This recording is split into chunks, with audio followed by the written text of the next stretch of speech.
হে বন্ধুরা, সবাইকে নমস্কার। আমার এই ছোট্ট ব্লগে আপনাদের সবাইকে স্বাগত। বাংলাদেশের সেই ভাইরাল মন্দির অর্থাৎ শ্রী শ্রী রাধা গোবিন্দ কালী মন্দিরে ছোট্ট ভিডিও বানিয়েছি আমি আর আমার ফ্যামিলি সকলে মিলে। তো ভিডিওটি সবাই এনজয় করবেন এবং ভিডিওটি লাইক কমেন্ট শেয়ার যত কিছু পারেন করে দিবেন। তো আমরা সকলেই মন্দিরের ভেতর ঢোকার পর একটু ঘোরাফেরা করলাম। আর হ্যাঁ বন্ধুরা, এখানে আসার পর আমি যা দেখতে পেলাম, মন্দিরের কাজ এখনো কিছুই কমপ্লিট হয় নাই, অর্থাৎ এখনো অনেক কাজ রয়েছে। আর এর মাঝে আমি আমার বৌদিকে বললাম যে বৌদি, তোমার এখানে এসে কেমন লাগছে? কিন্তু বৌদি ভাই তো ফটো তুলতেই ব্যস্ত।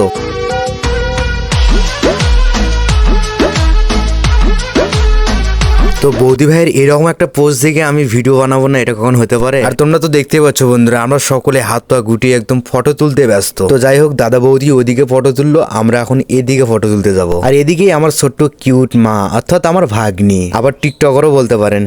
কি আর কমু, কর মতো কিচ্ছুই নাই। আমি যারা মনে মনে চাই, সে আমার ডাকে ভাই।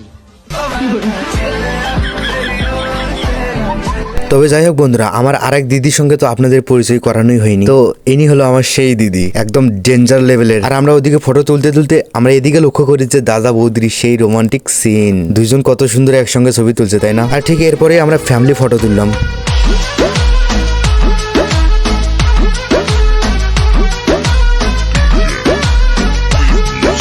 আর এতক্ষণ আমরা এসব করতে করতে একদম ক্লান্ত হয়ে গেছি বন্ধুরা। এই জন্য আমরা চলে আসলাম একটি ছোট্ট বসার জায়গায়। আবার এই জায়গাটা কিন্তু বন্ধুরা সুইমিং পুলের ওপর রয়েছে। তো এখান থেকে মন্দিরটা দেখতে বেশ সুন্দর লাগছে। আর এখানে বসে বসে আমরা একটু আড্ডা দিলাম, আর পাশাপাশি একটু ঠান্ডা খেয়ে নিলাম, কারণ এখন এত পরিমাণে গরম লাগছে বন্ধুরা, তোমাদেরকে আর কি বলবো। আর আমরা এখন মন্দিরের পেছন সাইডে যাচ্ছি কেনাকাটা করতে, দেখি গিয়ে কি কি পাওয়া যায়। আর আমরা দোকানে চলে আসার পর দেখলাম যে দিদির এই গোপাল ঠাকুরটা অনেক পছন্দ হয়েছে, এই জন্য সে হাতে নিয়ে দেখলো। তারপর আমরা চলে গেলাম একটু কসমেটিক করতে। আর কসমেটিকের দোকানে চলে আসার পর শুধু মাথায় একটা জিনিসই ঘুরছিল, পাখা কোথায় পাবো। তো ফাইনালি এই কসমেটিকে চলে এসে আমরা এই পাখাটিকে পাইলাম। তো বাড়িতে অবশ্য পাখা ছিল, এই জন্য আমরা আর কিনি নেই এটা। তবে যাই হোক, পাখার বাতাস তো খেতে পেরেছি, তাই না? তো বন্ধুরা, কসমেটিক করা শেষ হলে আমরা চলে গেলাম ফুচকার দোকানে। তো আমরা ফুচকা অর্ডার করে দিলাম। তো বন্ধুরা, আমরা এখন ফুচকা খেয়ে সোজা বাড়িতে রওনা দেবো, কারণ অনেকক্ষণ এসেছি, এই গরমে আর ভালো লাগতেছে না কিছু। আরে হ্যাঁ বন্ধুরা, মন্দিরটা আসলে অনেক সুন্দর। আমি এর আগে কখনো এরকম মন্দিরে যাই নাই। তো আপনারা যারা যারা আসেন নাই, মন্দিরে চলে আসবেন। বন্ধুরা, ভিডিওটি এই পর্যন্তই ছিল। আপনাদের কেমন লাগলো অবশ্যই